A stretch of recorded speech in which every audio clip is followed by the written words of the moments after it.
And we are live.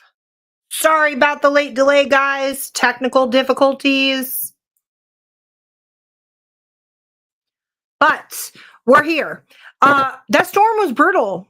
Sean's coming. Paul Fowler, North Carolina Coastal Plains. Thanks for always joining us and being on time. Something that I'm not, right? Daryl Paulette, Bedford Paranormal. Hi. How is everybody? You guys aren't like boating to the local store, are you? Emmy. Hi, babe. Lost Souls PI. Ronnie Anderson. Bedford Paranormal. Mr. Dr. Howie Ed Odell.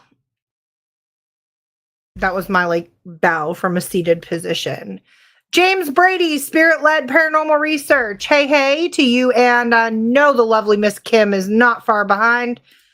Yes, Chad, that's what I was just saying. So, that storm was brutal around here. The thunder was legitimately shaking our whole house, and I did not know it knocked our internet out. So, quick restart, and now we're here.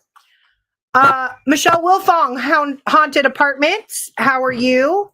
Kim, I was just saying hello to you. I knew you weren't far behind James. Sorry, late, everybody. I said Kim, Jim. Jim. Who is Jim? I'm making up names. We got a new person. I'm making up names. What's up, Jim? James and Kim. Kim. All right, I got it. We got a Jim in here? No, I just can't talk. Jimmy! Yes, Emily, the storm was crazy. So yesterday it flooded our local hospital. The whole ground floor. They were just running around, swimming patients up to another floor. Very crazy. And then one of our main intersections here, Chad, you can vouch for this, Timberlake and Greenview was under 3 feet of water. Luckily, we did not flood. My flowers were very appreciative. I have a commemorative memorial garden outside. Very appreciative of the rain, thankfully. I can't stand the rain. But I want to start this show out really quick with a deep RIP. Okay. So today, the paranormal world lost Annabelle's handler, Dan Rivera. He was with the New England Paranormal Society of Research, and he was in charge of and made Annabelle's current case that she is housed in. After a sold-out weekend at the orphanage this weekend in Gettysburg, he returned back to the hotel and unexpectedly fell, was unresponsive. Paramedic and rescue personnel arrived to a CPR in progress call, and unfortunately, he did not make it. So here at Hill City Paranormal, I want to just extend our deepest condolences to the team for this great loss. He was 54 years old. And like I said, he was the face behind the Devils on the Run tour with Miss Annabelle. Speaking of which, I know we've talked about that several times. There's a lot of social media hype and outrage and craziness going on when she went to New Orleans. Plantations went up in flames. This time she arrived in Gettysburg, and the entire state of Pennsylvania's 911 emergency system went offline. And then her handler, I'm just going to be blunt about it. This is a raw and real podcast, right? The very last group that he took through to meet Miss Annabelle, he was joking and laughing about the social media craze that Annabelle caused the plantation to burn down. And within a matter of hours, Dan was no longer with us. I'm not a big one on coincidences. So I'm just going to let you guys form your own opinion on that one.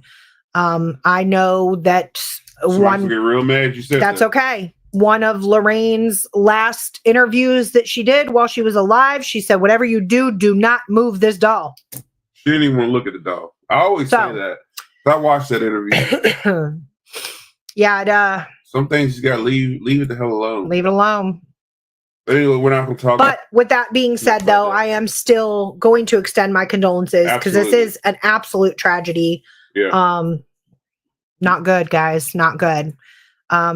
So prayers for his family, his team, and all his friends and everybody that were there. Shout out to the rescue personnel for your hard work and dedication and, your life-saving efforts day in and day out. If anybody is going through anything or they need something to talk to, I'm going to put a shameless plug in here to Beyond the Badge. If you go to their website, they actually have a link you can click on, and somebody will be there to help you with whatever mental health crisis you're going to, whether you're a first responder or just a normal, everyday me and you. Yes, Ronnie, the expressway was flooded. I heard that. I just read that, actually. Kim Sage, psychic medium, Kimberly Sage. What's up, Kim? Yes, and she will be speaking the 27th, I believe, Sunday, correct me if I'm wrong, at the Gettysburg Battlefield Bash. You guys, do not miss this. At the Bash. Yes, Emily, prayers and condolences, for sure. For sure. But without further ado, we got a whole lot to talk about. We're going to talk about a bunch of different topics tonight, just different things that people asked us questions about. We try to, we check our email. We listen to you guys on here, and Ronnie brought up interesting stuff. So I may do a pop-up. I may. I was not planning on going to Battlefield Bash this year, guys, because our August is like back to back to back to back every weekend. Like, I'm going to be in Pennsylvania like 3 times in August alone. And then in West Virginia with your team. So yes, we're going to be doing a whole lot of traveling. So I'm thinking about it, though. I will say that I'm thinking about it. Don't shoot me if I'm not there. If you do, investigate. She's not. She's going to put one of them telepathic powers on you. Probably. You're just going to be asleep.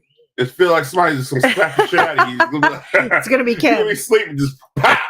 So, another topic that I want to talk about really quick before we dive into our actual, main event, so to speak.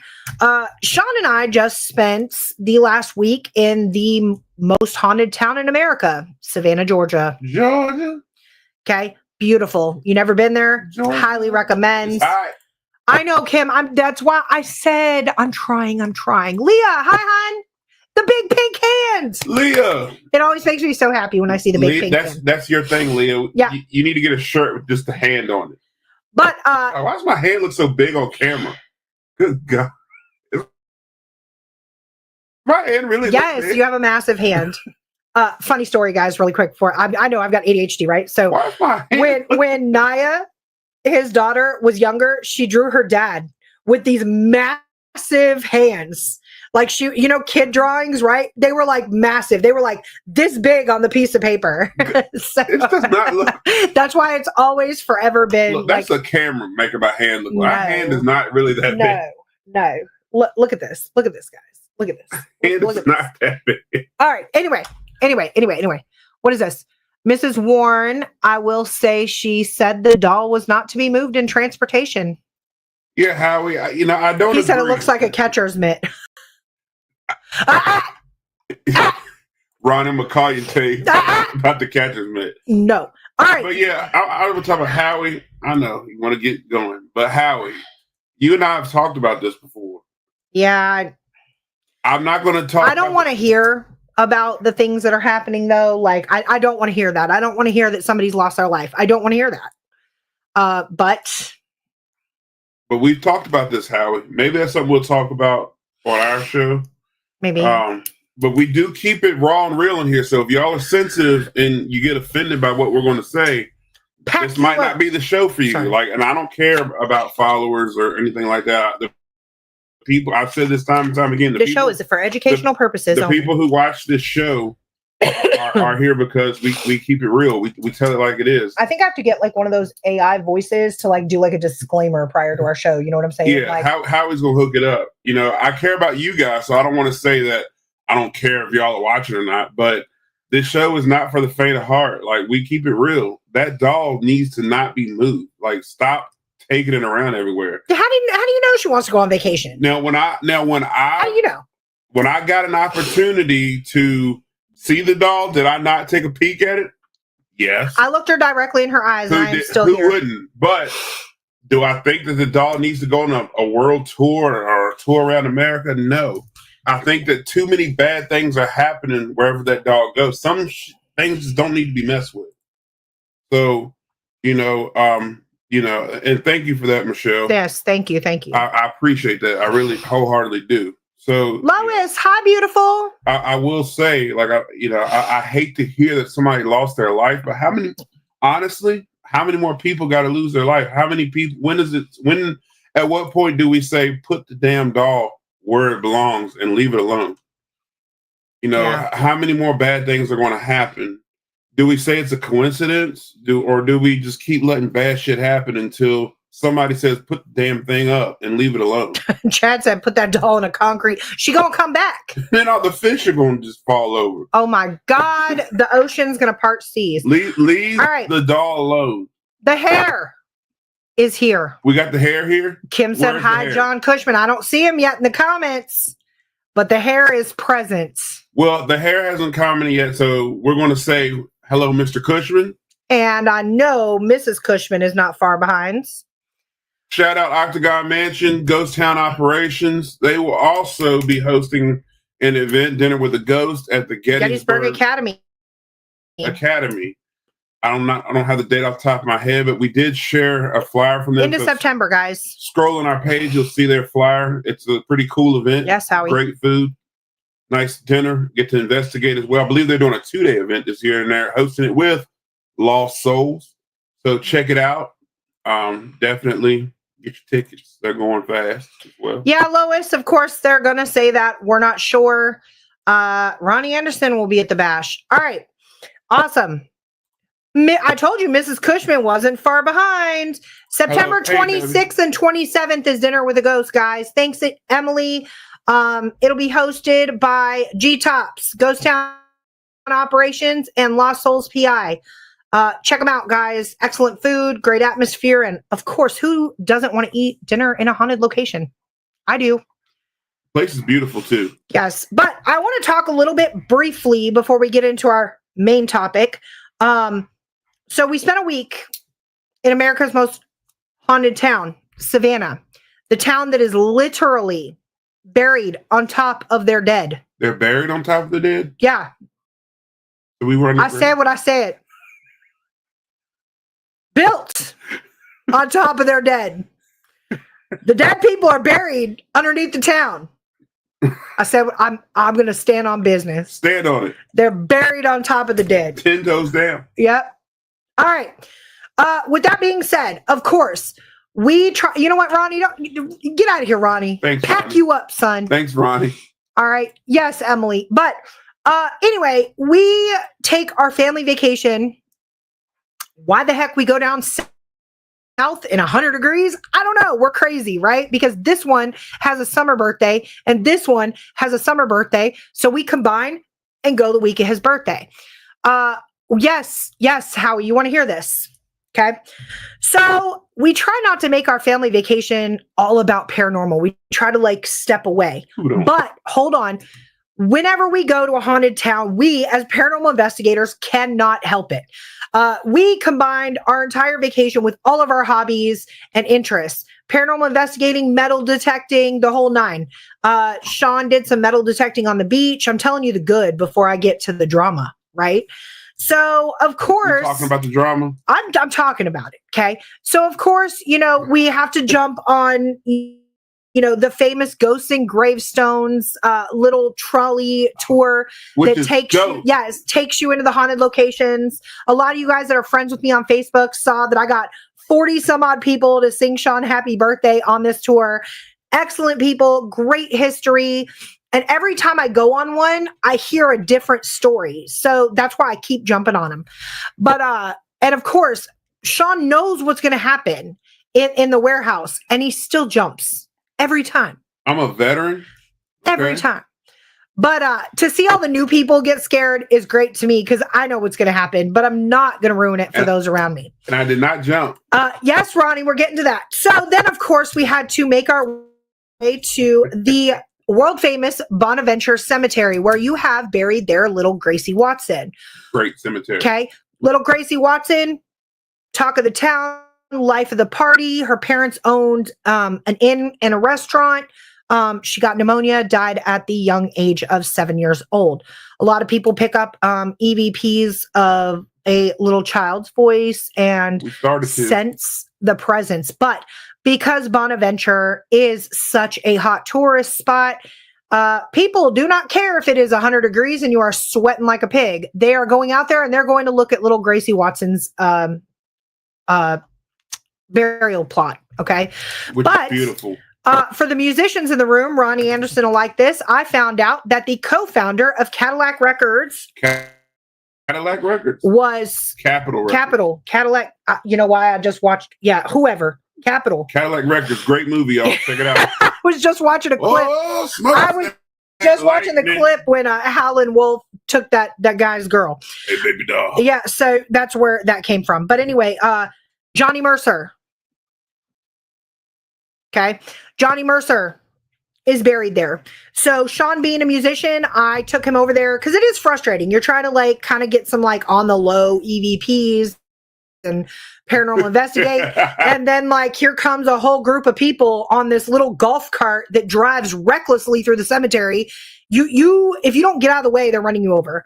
But you know, they're doing these tours and it's very hard. So I found it off the beaten path. Sean actually, you know, was sitting there and kind of communicating with Johnny a little bit. Then we found a random mausoleum. With that being said, Sean said, damn, I wish we had the spirit box. I said, hold up, wait. And we're going to talk about this too. I've got necrophonic on my phone. Okay. Yes. On the down low EVPs. So nobody was near this mausoleum. Okay. And my necrophonic, with that being said, I hate that app. I hate it. And I'm going to tell you why I hate it. I've never heard anything come across it until we went to Rainworth Lodge. Daniel pulled it up on his tablet and there was like intelligent responses coming through. And I kind of was still on the fence with it because every time I used it, nothing came across. It sounded like gibberish to me. Till we got to Bonaventure Cemetery. I was like, screw it. I paid for this app. Might as well use it. First thing I got when I walked up to this mausoleum, when I asked who is here, Ryan Jones. I got a direct, clear, and in living color answer, William. Well, me, who the hell's William? All I can see is this name that you saw, Ronnie, the Godfather, doing an EVP session outside the mausoleum. Who the hell's William? So I ask, well, who the heck is William? Me. Okay. Me. That tells me nothing. So somebody had tampered with this said mausoleum and there was like, the screen was moved. So I was able to see, and directly in front of me was Mr. William. What was his name? Meinhardt. No, it was something else. There was two families buried in the mausoleum. So it was Mr. William somebody. I couldn't see. And I was like, oh, okay. William wants to talk to me. Cool. I lasted about a total of 3.5 seconds and got back in the AC. Left Sean to kind of do an EVP session. With this being said, Sean asked, William, are you here? Male voice. Yes. Ryan Jones, freaking awesome paranormal show. ASPS. Member of the Rift Nation Network and ASPS. John Sullivan, Fredericksburg Paranormal. Thank you for joining us. So Sean goes on to capitalize and gets an EVP, clear as day, William or something. It said yes. Yes. Oh, you asked yes. Yeah. So then, of course, we were like, you know what? This is just not going to happen. We're not going to stand out in 100-degree weather. Absolutely no breeze blowing. Everything's just sticky. It sucks. So let's find a haunted location. We want to jump on a public. Well, let's back up for a second, though. We're talking about the necrophonics actually being. Well, I was going to go there after I go there. Yeah. So we go, and we already did the Savannah Theater. And so we wanted a new location. So we found out that there was like this distillery that we could go in for 2 hours. And it was like ridiculously priced. The Sorrel Weed House. Everybody talks about it. All the famous like YouTubers and show people and stuff like that. John said, I love EVPs. All the little ghost people on the Travel Channel have been to the Sorrel Weed House. We need to say we've been there. Guys, I walked into the Sorrel Weed House and I'm going to put them on blast right here, right now. And then we're going to get, this is why I'm talking so fast, because I'm going to get over for you to go talk about what you're going to talk about. I walk in and I tell the lady, I understand you're doing a public tour at 11 o'clock. I would like to jump on that, but how much will you charge me to stay over for a couple hour private? I'm willing to pay whatever your price is. I'm thinking she's saying like $150 for 2 more hours, something like this. Y'all, I don't even know how to even say this nicely. She gets on the phone with the owner, and I don't know if he was the owner. That's what she told me. Gets on the phone with the owner, and this person says to me, typically we charge $350 an hour. But for you, I'm going to make a deal with you and charge you $200 an hour. What? $200 an hour? The hell? My entire bill at a restaurant is $200 in Savannah. Like, and at least I'm leaving full. Like, I can't even guarantee that I'm going to get any activity. So now you're asking me, now let me back this up. The public was $89 a person plus tax. So I've already paid with the tax. I think it came to like $220 or something like that. Because Savannah tax is crazy. Like they have a tourism tax and some more stuff. But hey, Shelly. Now you're telling me I got to pay an additional $400, and I don't even know if this place is haunted. I know what I saw on the TV. So all of a sudden, conveniently, the owner walks in. Man to man, I tell Sean, hey, go work your magic, right? Because like a lot of guys aren't really wanting to hear what females have to say. So Sean goes over there, talks to him. Man, it seems like the conversation is going good, and the guy is firm on this $200 an hour. And he's cutting us a break, y'all. Cutting us a break. Talking about for an overnight lock-in for a team, it's $350 an hour. And I'm like, okay. So, you know, Sean comes back to the car and he's like, all right, this is what we're going to do. Let's jump on the public. If it's hot, if it's active, F it. We're going to do it. And I'm like, YOLO, we're on vacation. Cool. We get in there and this public put such a bad taste in my mouth. They split the people up on the investigation into 3 groups and gave us 20 minutes in each floor apiece. Y'all, I didn't even set up my equipment. And they've got pre-set up equipment that goes off on command. So, yes, Haunting Angels, WTF. Yeah, exactly, Shelly. This is the Sorrel Weed House in Savannah, Georgia. I'm going to put it out there. So, that's not even what honestly put the bad taste in my mouth. So that's what started it.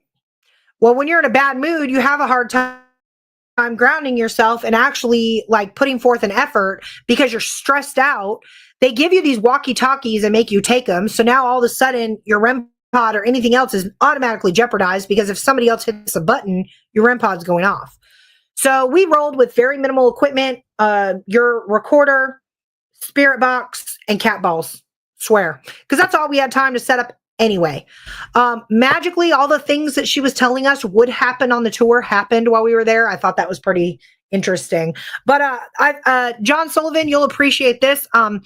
She pulled out a pair of retractable dowsing rods and said that if you go into the parlor and you pull them out while standing and walking at the same time, these dowsing rods will, there is a spirit in there that will dance with you, and the dowsing rods will start spinning around in circles because that's the spirit that's dancing with you.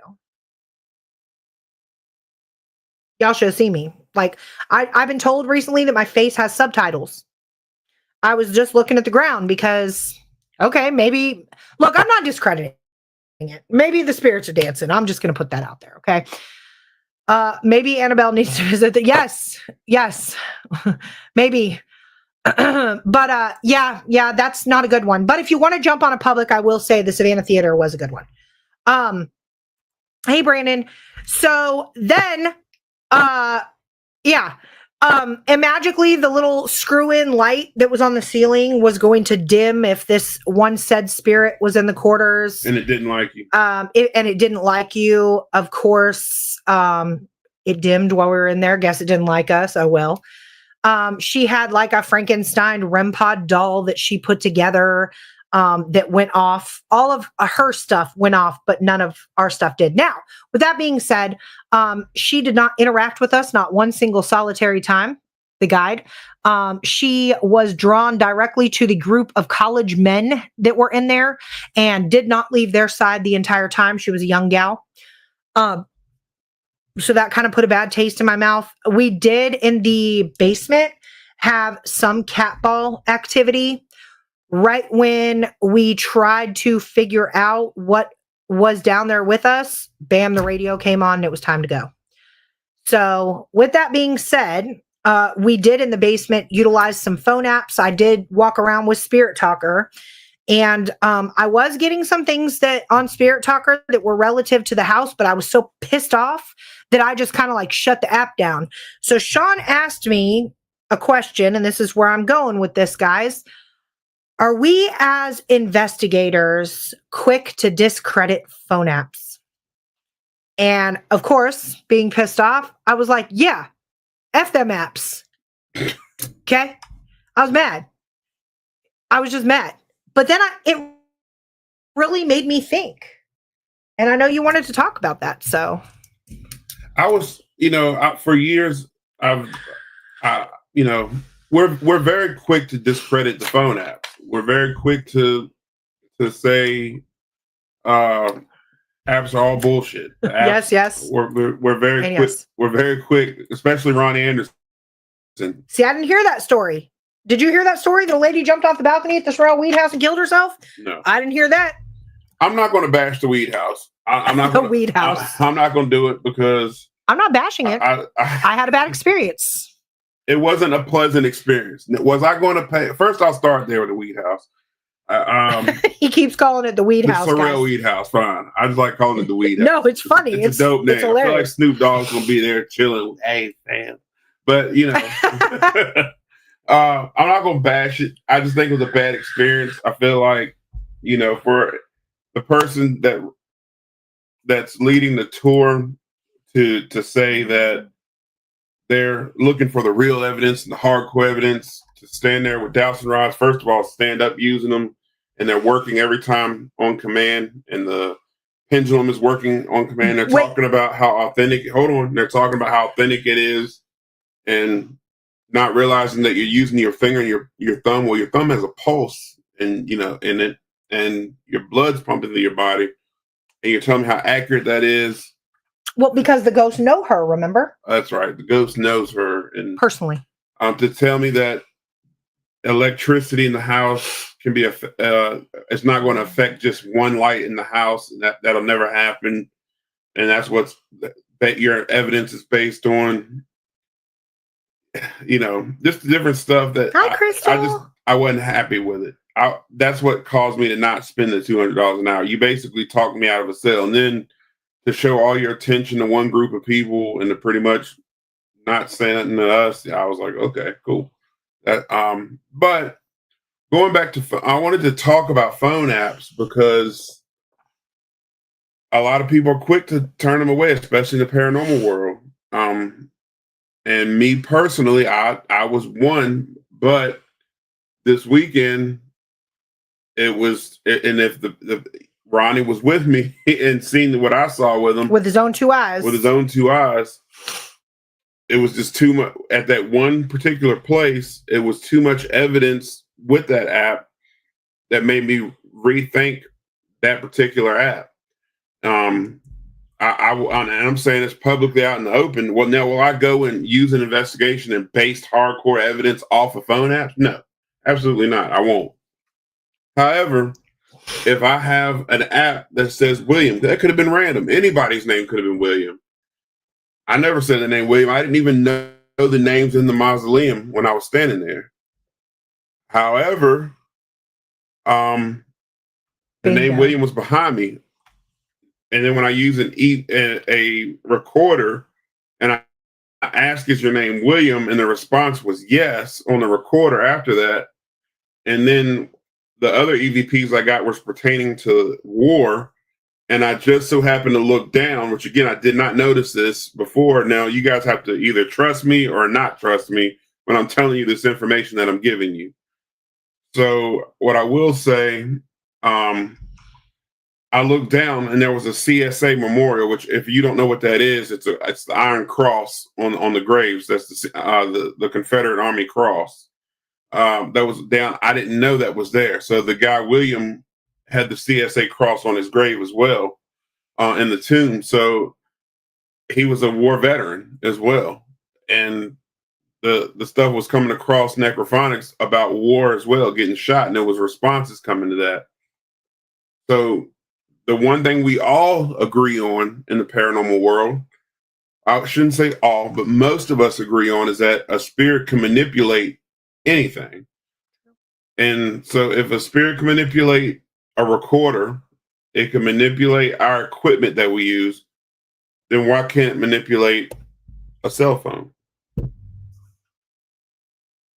These are just thoughts that crossed through my mind as we were riding. Are we too quick to discredit anything? If it can manipulate or anything that we use, then why do we discredit the phone app? Now, again, I'm not vouching for the phone apps. I'm not saying we all need to run out and investigate with phone apps, and I'm not going to run around. You'll never see me running around with phone apps investigating.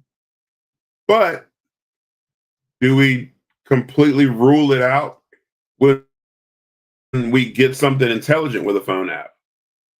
And that's what Crystal just said. We will try apps not for hard evidence, but we will try to get intelligent responses. If we don't try it, how do we know? That's a good point. At the end of the day, I feel like, and that's what I was talking to you about. I feel like a lot of it is, all of our equipment, it's the same exact thing. We're essentially asking an unseen force to touch the red light or the red candle, i.e. the REM pod, right? So same concept. I have a phone app and we're essentially asking an unseen force to manipulate this device and allow me to hear your voice. It's the same concept with all the equipment. The number one thing that I brought up to Sean, because this was a long car ride home, because obviously you guys on my Facebook saw we found a wildlife refuge and some alligators, and I got really excited. But the one thing that I said is, or that I hear most often, is I don't believe in phone apps because they're man-made. I hear literal crickets when I hear that, because so is your REM pod. So is the music box that you ordered from the UK. So is the spirit box, the recorder, and every other thing that you're touching right now was made by man. It wasn't made by the spirits. It's all man-made. So we don't know what's manipulated and things like that. I went down the rabbit hole yesterday of the dark web, and they're like finding out that there's like this whole shoe buying piece of the dark web. And when you buy these shoes, they're cutting the soles off the shoes when they get them. And there's tracking devices like in them, again, man-made. Like, the shoes were made and then manipulated and then sold on the dark web, and then tracking you as humans. The internet, everything is man-made. Like Crystal said, how do we know if we don't try it? Dowsing rods are man-made. Yeah. Pendulums are man-made. So, to be honest with you, again, it's just a thought that was running through my mind. Is if a spirit, I'm going to answer that, Chad, in a second. If a spirit can manipulate anything, why do we rule out the phone app? Again, I'm not trying to convince anybody or change anybody's mind of anything. Crystal's watching the boots on the door. I got to pop to this. Crystal, I went down the whole dark web. that guy that's on this show that Sean's watching, LFG, for those wrestling fans out here, he goes down the rabbit hole on the boots, the weird boots on the dark web. I don't know. But I want to touch on Chad's really quick. People have claimed that they've heard people over the phone, and those were old dial-up phones, so why not cell phones? I'm going to answer that question because I actually did a lot of research recently. Sean's daughter called us, and she said, hey, you guys have got to watch the Blackwell Ghost. It is a how many part series? 6? I think 8. 8. So many part series where, this skeptic goes and tries to debunk paranormal activity. He is met with all kind of crazy Hollywood paranormal activity. That's what I'm going to call it. Long story short, there is a 4-part to that series where the phone kept ringing. I don't want to give it away, but the phone kept ringing, and what was on old dial-up phones was static and white noise. And I feel like ghosts are more prone to manipulate things that provide static and white noise, i.e. the spirit box. I read an article the other day that running a white noise machine during an investigation could heighten activity. I don't know if that'll work. What's that little device that you and Howie like that ionizes the room? Oh, Tesla coil. Yeah. I love a Tesla coil. Sean uses a Tesla coil. Howie uses a Tesla coil during investigations. Again, creating noise, static into the air, essentially. I feel they can be a decent supplement to other evidence. Good point. We use Voice Record Pro for EVPs. It's a great free app, and it's just a recorder. See? Another app. I've told you guys time and time again, I only have 2 I use. 3, including SBI. We did go get like a pawn shop burner phone, iPhone or whatever, because we're Samsung users, specifically to download the SBI app. But Spirit Talker, Necrophonic. I keep a third one on my phone as a nostalgic memory. When my stepdaughter started investigating, this is the very first app she brought to me at 7 years old and said, we've got to go to a cemetery and try this app. And she got an intelligent response on the app. So for nostalgic purposes, I do keep that on my phone, but I don't utilize it. Every now and then, I might pop it up just to see what the heck it says now at current time, now that she's 17 almost, but not very often. I have to admit, I bought a Spirit Box 7. I swear it looked like a transistor radio from the 70s. It does. Well, going back to the 70s, even before then, if you look at Tesla and Edison, those two were in a big battle. Those two really had the first Spirit Box. Over the Spirit phone. The Spirit phone, and I think Tesla had the Spirit phone, and then the other one, I forgot what the other one was called. Howie helped me out here. But they were battling to see who could hear spirits over the waves. So, I mean, the Spirit Box has been around for a long time. And yeah, I'm sure some of them looked a lot like the modern Spirit Box. I'm pretty sure whoever came up with the Spirit Box, some of y'all old school guys know exactly who it is, because y'all be throwing names at me all the time. But I'm pretty sure that's where a lot of that Spirit Box stuff and scanning of the stations came from. I'm sure that's where it originated from. Yeah. Yeah, tracking devices in stuff that come overseas is actually becoming a more common practice.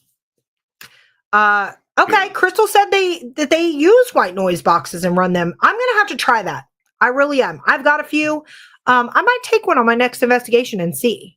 Well, to be honest with you, the best way to get a white noise box, camping radio, or just take your Spirit Box, find that dead channel and cut it up. Yeah. That's all you need. Yeah, if you're not utilizing your Spirit Box right then and there, that would be a good idea.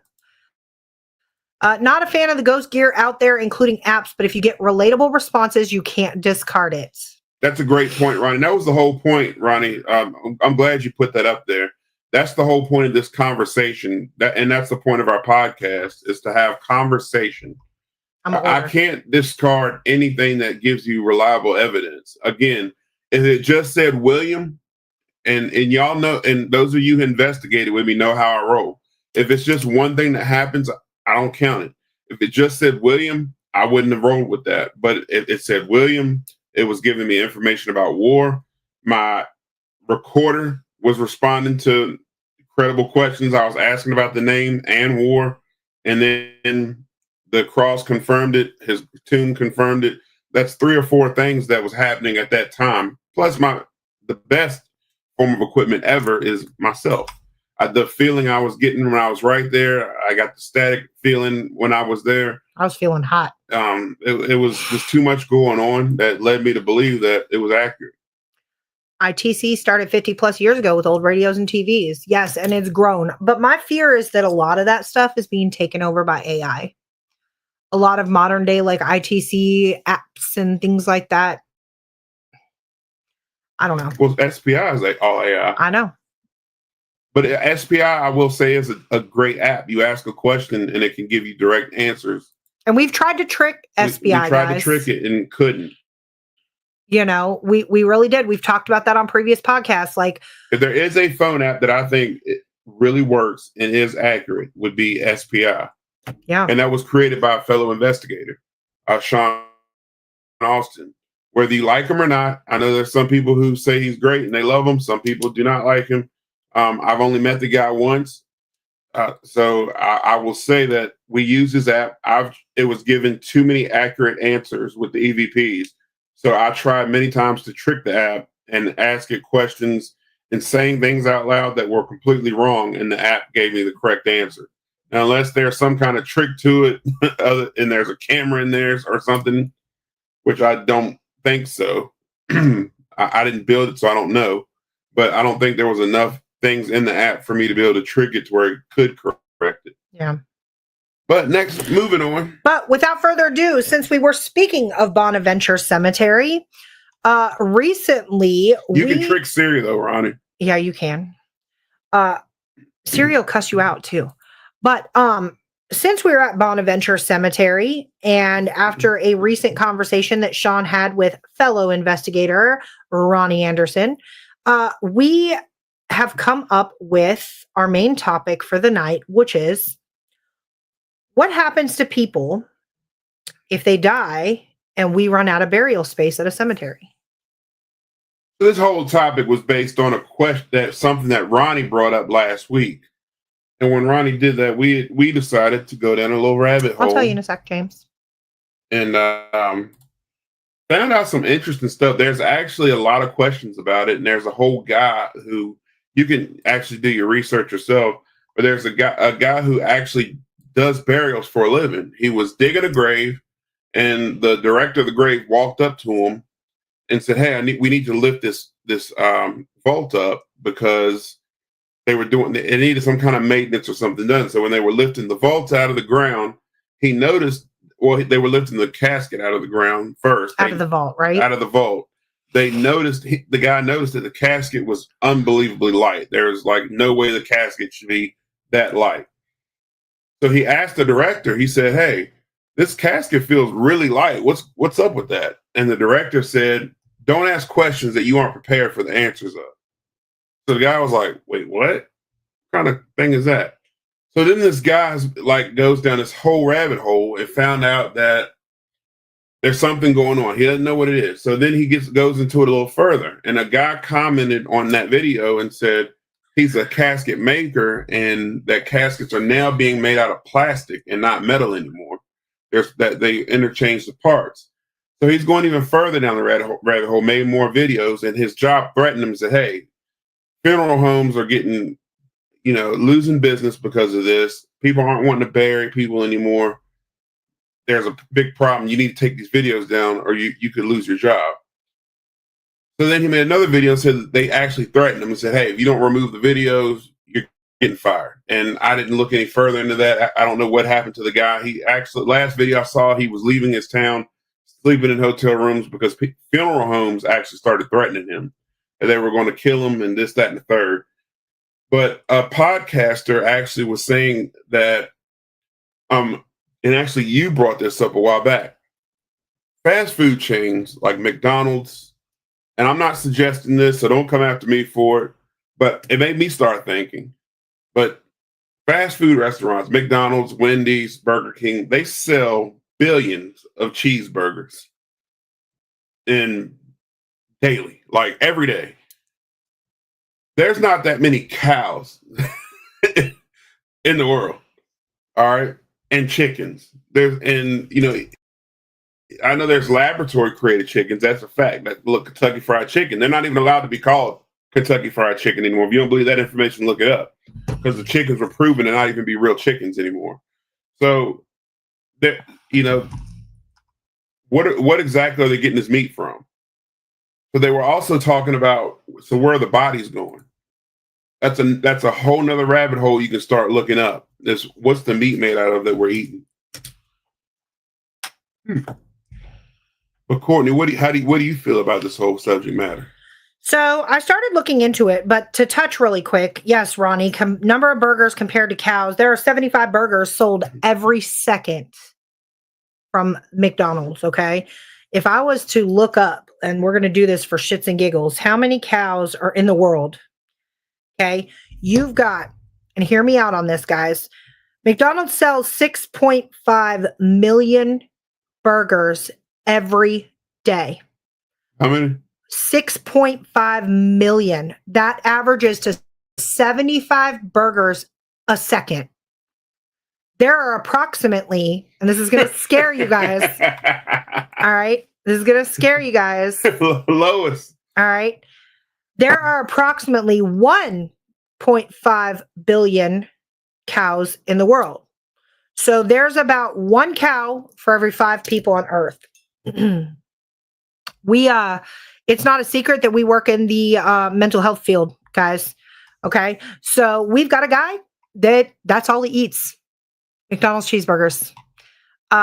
And I'm thinking to myself, like, the amount of people the math isn't mathing. Okay. So I overhear Sean going down this rabbit hole of where are we getting the meat from? Are they literally harvesting people? But here's what I think, and here are my thoughts on it. I did some research. A personal thought is also this. The funeral business is just that. It's a business. Their job is to sell you the best plot that you could possibly get for the most money and the biggest, best, most elaborate casket. Hi, Mom. Most elaborate casket that they make out there. And promise you the moon and the stars. Your loved one is going to be taken care of by our state-of-the-art embalmer. Funeral director is going to host the most elaborate funeral. Your loved one is going to be buried with dignity and grace and rest in peace forever on our burial grounds. My thought is this. The black market is paying $20,000 for a testicle. You hear me? One. $20,000 for one of your balls, men. So you mean I'm walking around with a $40,000 balls? A set of $40,000. Women, don't get any ideas to Lorena Bobbitt here, okay? But I'm just saying, we recently lost a lot of people, like in a short amount of time, and Mom, you might want to cover your ears for this one because this is kind of sensitive. But Sean recently lost his uncle, and his uncle's wishes were to be buried in his religious fashion, okay? This required him not to be buried in his home state, but in another state. So I posed the number one question, how do we know he got buried if we weren't there? And I know that sounds harsh. You don't want to think about that when you lose a loved one. But like, once we entrust the funeral home with our loved one, we don't know what's going on behind the scenes. And if the person, God forbid, die in a tragic way and it has to be a closed casket ceremony, who's to say what's in the casket? Me, I'm going to be in the funeral home. I want to see you embalm him. I want to see you put him in the casket. I want to peek in the casket during a closed casket. I want to make sure that, as a matter of fact, just go ahead and open it up so I can see you lower him into the ground. I'll close the lid. I want to see this, okay? Michelle said McDonald's meat is like the mystery meat you get in jail. Beef, fast food beef is soy and extenders. Okay. And speaking of fake food, Sean was listening. My favorite fast food chain is Taco Bell. I have backed off on a lot of fast food chains unless I absolutely cannot help it. Like, I am on the go. I'm about to starve to death. Like, I've got to eat something. My sugar's dropping. I'm going to whip it into McDonald's and get the pink meat McChicken. Okay, whatever. I don't want to know what it is. I don't want to know. When we were traveling home, Sean witnessed the cook come in, pee, and walk out and not wash his hands. We did not particularly eat at that fast food restaurant that day, but if I'm not thinking about it, I'm okay. Has anyone seen a new cemetery? Ronnie, we're getting to that. So yes, 40,000 for your balls. I haven't looked in to see what the meat roll is going for.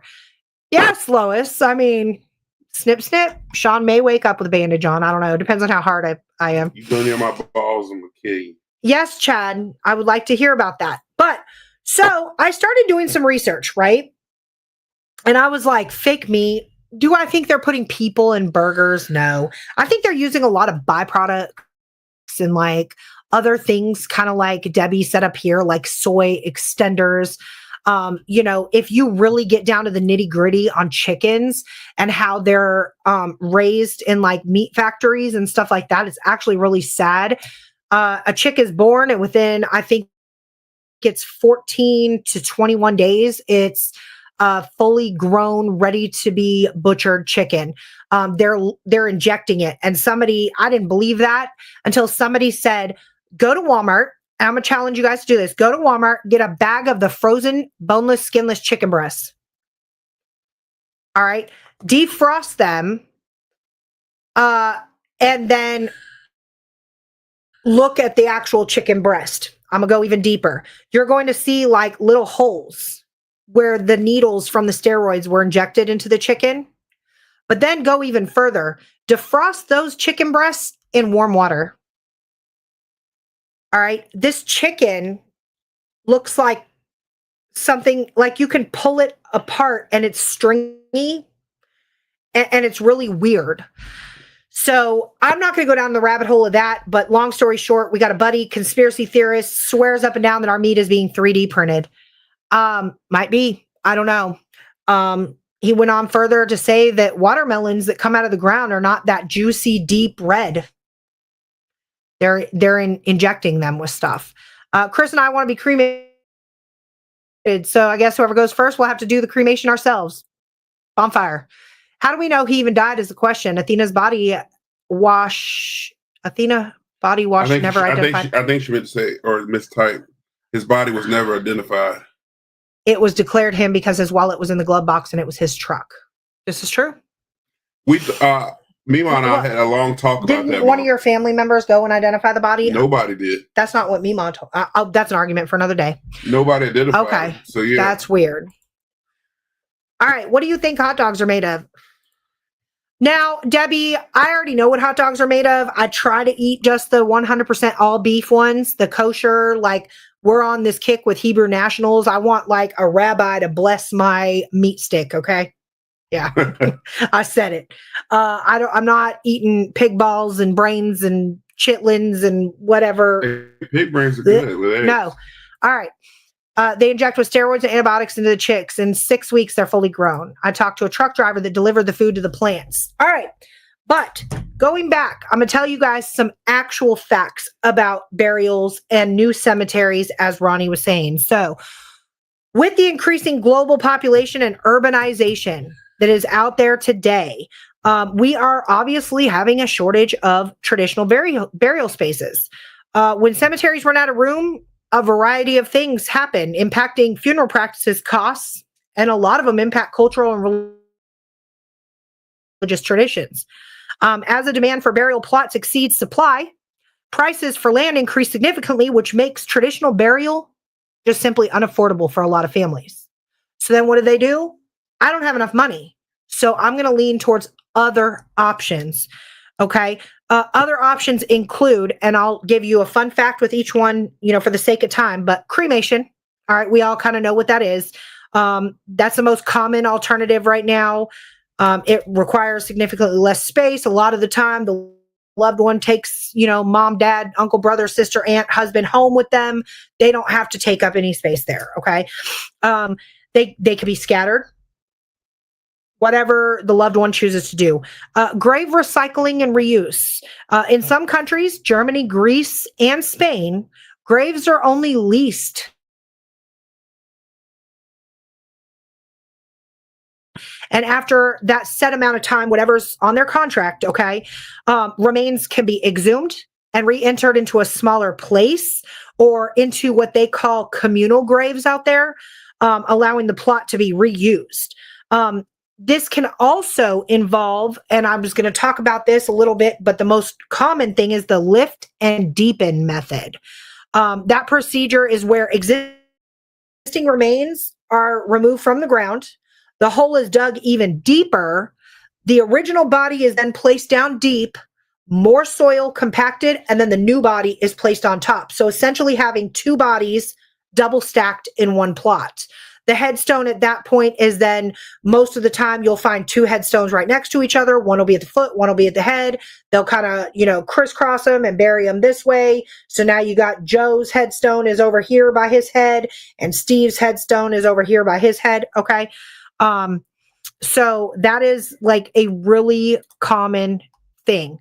Vertical burials and mausoleums, multi-story structures are being built to house a lot of caskets, urns, whatever, maximizing space. Some cities even have cemetery skyscrapers. All right. Or elaborate underground tunnel systems for burials. Then they can go to like the green and the natural burials. This involves using biodegradable caskets, or shrouds, avoiding embalming fluids, allowing for the body to decompose naturally within the earth. And some green cemeteries are designed also as natural landscapes, reducing the need for headstones. All right. Then human composting. I did not even know this was a thing until today, guys. This is natural organic reduction. It's a relatively new method. It involves placing the body in a vessel with organic materials to accelerate decomposition into nutrient-rich soil, which then is turned and sold for people to like garden. So you essentially could be like planting your tomatoes with Joe Schmo. Aquamation. I thought this method was definitely interesting. It's alkaline hydrolysis. Basically, it's a water cremation. It uses water and an alkaline solution, which breaks down the body into absolutely nothing but bone fragments, which are then ground up and given to you in a little tiny thing the size of a dip can. Okay. It's more eco-friendly than traditional cremation. It is literally just the bone fragments. Then there's other unique options out there, including memorial forests where remains are used to like grow a tree. A lot of people are turning like ashes into diamonds or other jewelry, glass keepsakes. And then this one threw me for a loop. There's also such thing as a space burial. You can take Aunt Sue right on up to Jupiter and let her go. The atmosphere will dissolve her body. A little harsh. Like just kick her out of a spacecraft. I don't know. Then obviously, if you're real in tune and you just don't care, you can, or if you care a lot, actually, you can choose to go with body donation, where you're donating your body to science, eliminating the need for any burial space, because your body at that point is just going to be sent over to like UVA or another teaching hospital. It's going to be cut up by medical students, analyzed, dissected, and that's it. But there's a lot of cemeteries out there right now that are exploring new designs, such as memorial gardens and stuff like that. But the number one thing right now for people is cremations. The second most popular is the lift and deepen method, where like I said, the original casket is pulled out, the hole is dug deeper, original casket put back in, soil on top, then another body on top. But upon doing this, I found out that in the United States, okay, purchasing a cemetery plot typically, now I'm emphasizing on the word typically, grants the buyer the right to be buried on that specific plot, and it is often perpetual, meaning it doesn't expire. However, make sure when you lose a loved one and you are sitting with the funeral director that you ask this direct question: how long will my loved one stay buried in this cemetery? And I guarantee you that they're going to be scrambling for an answer to that question because one, they don't know, or two, there's a small little tiny fine print clause in there that says they are utilizing green or renewable burial practices. This offers shorter term, unbeknownst to you, leases. And if the person has been there for 100 years, they are getting dug up and moved along. And you might not even know. If this is in there and the funeral director says, yes, we do kind of turn our bodies over every 100 years, you can at that point ask for a clause to be put in there that you want to exhume the body, you want to move it to, a family plot elsewhere, your property, whatever, or you can choose to extend the lease.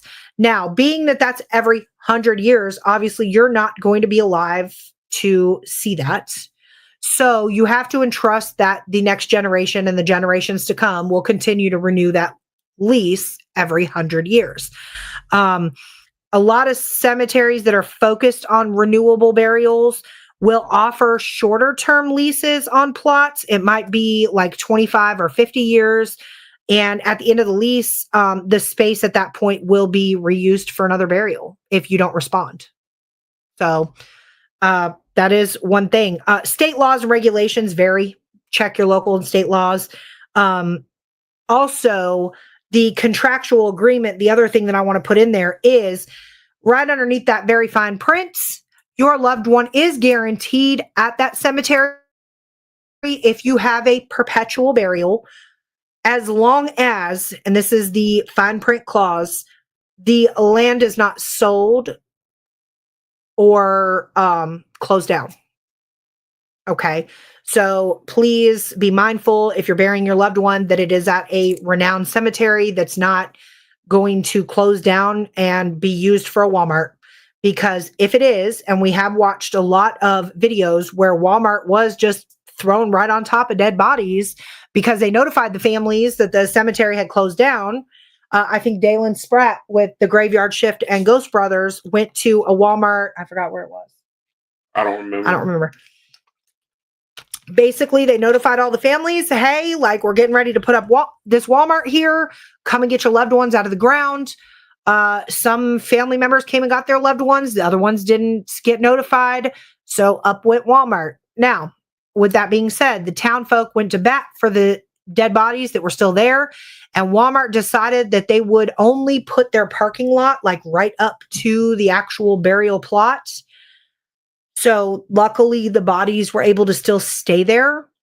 But, how many Walmarts do we have up, or whole towns, Savannah? We learned on one of our ghost tours today that there's a body on, I think it's runway 3 at the Savannah International Airport or whatever.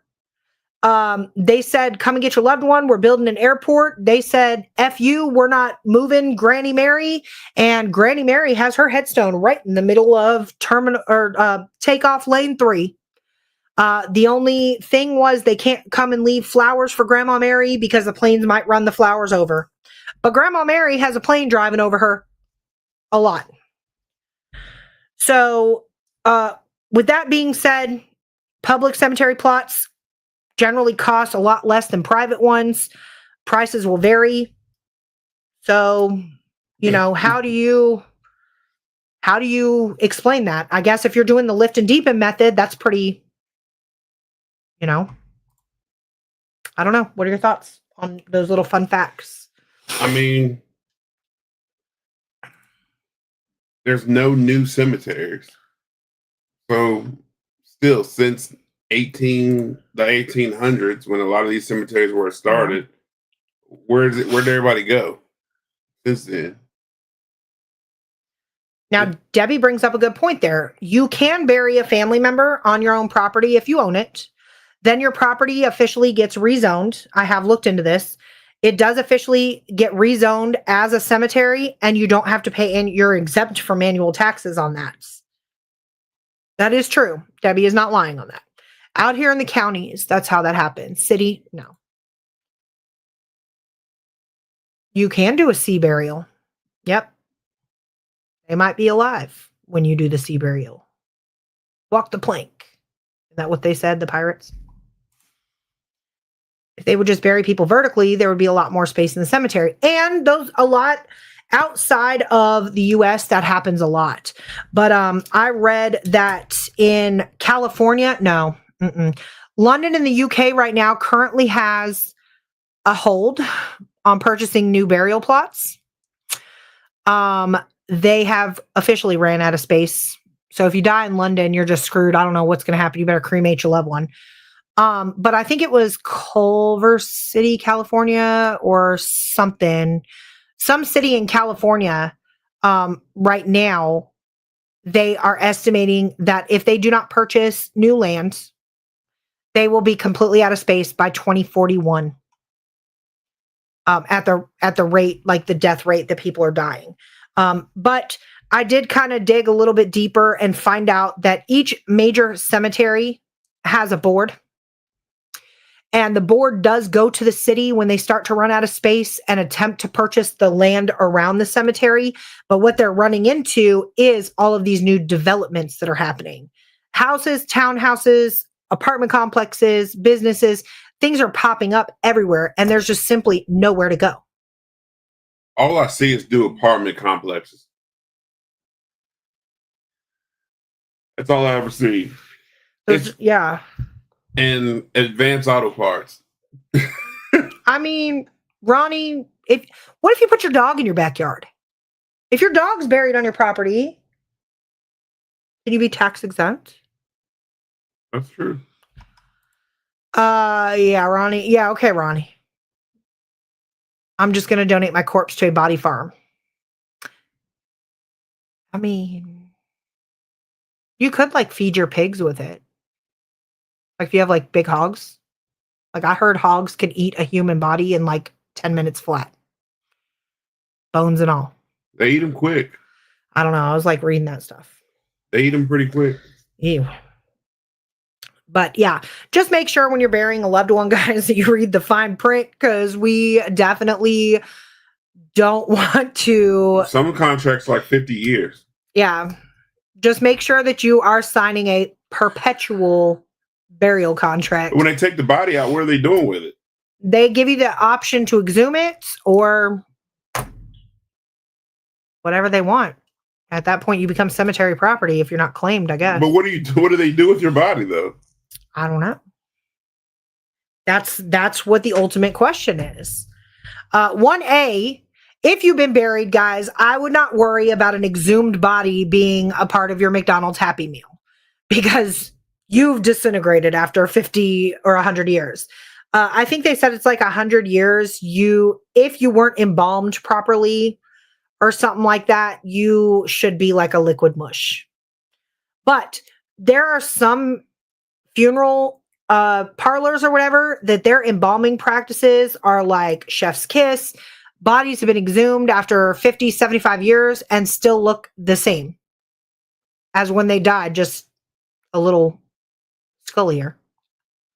They've even dug up people that still, like women that still had their hair attached to their skull, which is weird to me anyway. We recently visited the serial killer museum or the grave face museum in Savannah. And there was it Ed Gein? They said that he had a lock of his mother's hair or something on his keychain of his car. But they said that they found like fragments of her scalp, like still attached to the hair or something. But that is a good question. What happens to the body if it's not claimed? Those are really, if you're into serial killers, the Grave Face Museum is really dope. That's a really cool place to go visit. I would be open to my body being donated for science. I would be open to that. But for those of you that know me, don't put me in no damn ground. Don't put me in the ground with the bugs. My mom sang that song to me. The worms crawl in, the worms crawl out. No, we're not playing cards on my snout. Like, we're not going in my eyeballs and out my ears. This isn't happening. Nope. Smack the button. So I thought the water cremation was cool, though. Just don't put me in a suit. All right, I'm going to order you the biggest suit I can find. Well, you're going to need a big one to put me in it. Not with all the weight you're losing. But don't put me in a suit. Last time I wore a suit and made the worst decision. Here we go. Don't put me in a suit. But guys, let me know in the comments what your thoughts are as to where the bodies go if you are on a lease agreement with the cemetery. Pay or quit. Yeah, you're getting an eviction notice. Pack you up, son. I wonder if they put an eviction notice on your grave. Yeah, you know, I don't know. I mean, that would be smart. Like, if you don't, because people change phone numbers a lot. So, like, you're trying to call Sally Sue's daughter and her phone number's been disconnected. Slap a pink sticker right on her tombstone. I'm gonna need you to put a music box on my grave, so somebody walks past me, past my tombstone, dig my grave with a silver spade. But yeah, scare the shit out of me. Let us know if you want us to continue this topic. I can do some more research and find out where the bodies are going. Like I said, guys, I think you can rest assured that, you know, Jim that fought in the Rev War is not in your McChicken or your Big Mac. Yeah, but Tom that died last week might. But we might. Yeah, who's going to dispute the eviction? Well, here's the thing, though. Like, I think I did read that, Ronnie. Like, I think I did, but I didn't want to like sound dumb if I said that. I think they take the body and just cremate them and put them in scatter gardens. If you eat a burger, let's say you eat a fast food burger at McDonald's or Burger King, even Wendy's, which they say is horse meat, it doesn't taste like a regular burger. It doesn't taste like regular hamburger meat. You can get a burger at any fast food joint, and it does not taste like a regular burger. Or even chicken. If you get a McChicken, that does not taste like any chicken I've ever tasted in my entire life. Well, even Chick-fil-A chicken is not good to me anymore. Now, again, most people will argue me and fight me over this. Hear me out. Chick-fil-A chicken nuggets do not taste like it did in 1999. Who wants to argue that? It doesn't. But even my favorite fast food chain, guys, Taco Bell. Does anybody want to argue that? 1999 Chick-fil-A chicken nuggets. Hell, 1992 Chick-fil-A chicken nuggets. Anybody want to argue that? It does not taste the same at all. It does not. The chicken nuggets at Chick-fil-A, I used to love those nuggets. I would fight you over those nuggets. I eat those nuggets now, and I'm like, Where was I that I got those chicken strips? Sonic. Y'all, don't get chicken strips from Sonic. I bit it, and it was chewy. Y'all, it was chewy. And I was chewing on a rubber ball. I spit it out and didn't eat another chicken strip. Good point, Shelley. And yes, James, you're right. Chick-fil-A is trash now. I don't like it. You know, Shelley, and the thing is back in like the 80s and like even the early 90s, we could pack down fast food and we weren't having this big of an obesity problem in America. Man, you can eat fast food now. As soon as you fart, you're hungry again. That's the truth. But you eat McDonald's now. McDonald's used to fill you up. You can eat anything from McDonald's. You get a Big Mac, a quarter pounder. You eat that now, one good fart and you're hungry again. I'm serious. You raise up, burnt, you're hungry again in like an hour. It's like, I don't know what that food is weird, man. Like, I don't know. Even me, as big as I am, I don't even like that. I can't mess with it. then it's got like a weird, I don't know. It's weird. Now, here's a fun fact before we let you guys go. So if you go and take the time and head down the rabbit hole of fast food beef, okay? If you get and you Google Taco Bell's beef ingredients. Terry, what's up? All right. What's up, Terry? SPS out of Texas. If you Google Taco Bell's beef ingredients, it's only 88% beef. So I want to know what the other 12% is. And then if you go to like other fast food chains and you look like what are their ingredients, stuff like that, it's like 78% here, 80% here, da da da. But if you go and you Google what is a McDonald's burger, what kind of meat is a McDonald's burger made out of? Google, AI, any other search engine you want to look, it will tell you it is 100% USDA approved, stamped, signed, sealed, delivered beef. 100%. That's where I get suspicious. Yeah. Yeah. Maybe that's why it tastes funny. Yeah. You. What kind of lips? No, I'm just kidding. All right, guys, we're going to wrap it up. Yes, Shelly, because you could get like 5 of them and you were good. Yes, I used to challenge my brother on eating McDonald's hamburgers. I think I got up to 5. I think he got up to like 8. Like I used to get Big Mac like after football practice, and it would fill me. I was good. Now I can eat a Big Mac. It'll fill me up right then and there. And then you missed it, Terry. We were just talking about that. But yeah, I do remember that. You would get a Big Mac meal and we would just be like, oh my God, I ate too much. Right now, guys, I really have backed off of a lot of fast food. Like I said, unless I absolutely have to stop because I'm hungry, I'm traveling, I got an 8-hour drive ahead of me, whatever the case may be. And then, like Sean said, I'm only getting something on the menu that's just going to like temporarily fix my hunger till I can get somewhere.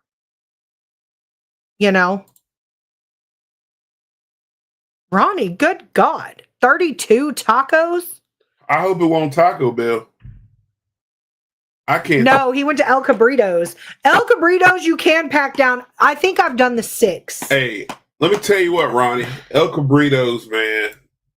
Yeah, no, James. El Cabritos hits different on that Friday night when you get off work.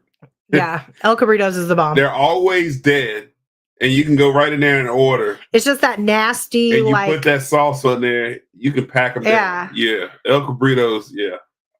As a matter of fact, I think I'm going to go there this week. Get the plant-based burger. Now, Leah, those sketch me out, too. Leah, I know what you're talking about. The Impossible Whopper. Those plant-based burgers are good. Now, I'm not a vegan or plant-based guy, but those plant-based burgers got like a taste, like a certain flavor. They are good. I will say that at some point in my life, I was a vegetarian. That's weird, though. That's weird how they are, though.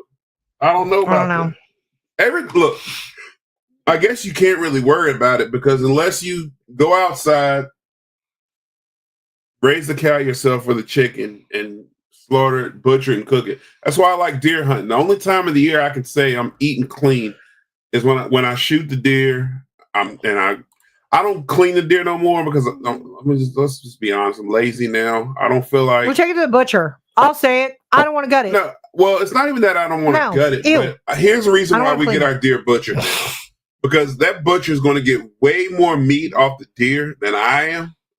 And I feel that if I'm going to take an animal out of the woods and I'm going to unalive an animal, I want as much meat off that animal. Well, we're on YouTube.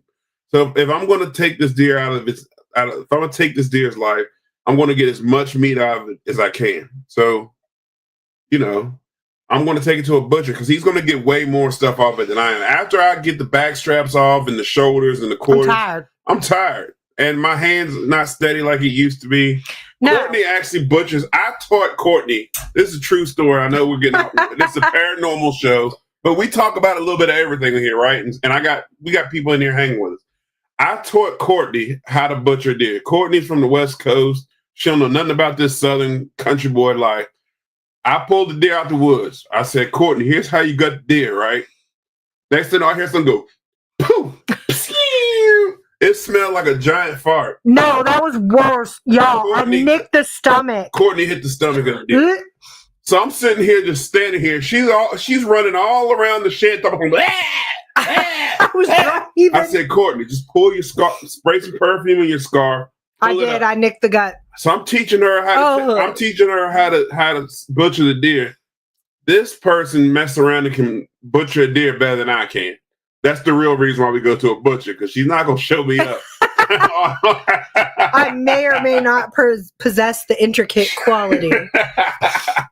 But no, guys, I look like an extra out of a GTA movie. I had a bandana scarf. I done sprayed it with Victoria's Secret perfume, tied it around my neck. I look like I was going to commit a robbery.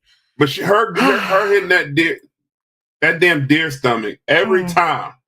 I'm like, Courtney, just hold it out a little bit. Take your time. She'll be doing a good job. Next thing you know, you hear. No, I only hit it one time. No, Courtney, you do it every time. No, I don't. Yes, you do. I hit it one time. You're going to stand here and lie to these people publicly? Guys, we're going to wrap that show up so I can gut something else. If you got... Okay. Didn't Ed Gein string the girl up by her feet like a deer? The Gray Face Museum was great. Unalived. Guys, thanks for hanging with us. Oh yeah, I did end up with a piece of serial killer history. I walked away from the museum. Y'all gonna think I'm weird for this. Next show, I'll show it to you. But I ended up with We should do a show on serial killers. We can. Would y'all like us to do a show on serial killers? One of my favorite. Well, I'm not going to hit on the ones you guys already know. I'm not going to say favorite serial killers because I don't like any of them. But one of the ones I was intrigued with was Eileen Wuornos, and they had her letters for sale, and I actually got one. I feel great. We do have a piece of y'all gonna think I'm weird for that, but yes, I did get a piece of serial killer history. You know what? I'll pick a story. Next podcast, I'll pick a story about a serial killer that is off the grid that you guys might not know about and let you know. Yeah. James said yes, please. And if there's a serial killer that y'all want us to do. The first serial killer ever was Courtney Nicole. So if y'all want us, if there's a serial killer in particular y'all would like us to mention, we will talk about it. I don't think the paranormal shows, we're not supposed we're not supposed to be doing serial killers on here, but we'll do them. We'll do one. I used to have a fascination with it. Wasn't the what was the guy, the very first serial killer? Shirley, thank you for joining us. The serial killer wasn't it was like Holmes or something, right? No. The guy that was killing the prostitutes. No, you're thinking about Jack the Ripper. No. I like Jack the Ripper. Anyway, guys, the Muffin. Do you know the Muffin Man? Do you know the Muffin Man? I might even wear my Dahmer glasses for that. Guys, we will see you next Tuesday, 8 thank y'all for hanging out. We love Eastern Standard Time. If there's a particular serial killer you want me to touch on, send us an inbox. But I think that I'm going to pick one that you guys probably haven't heard of.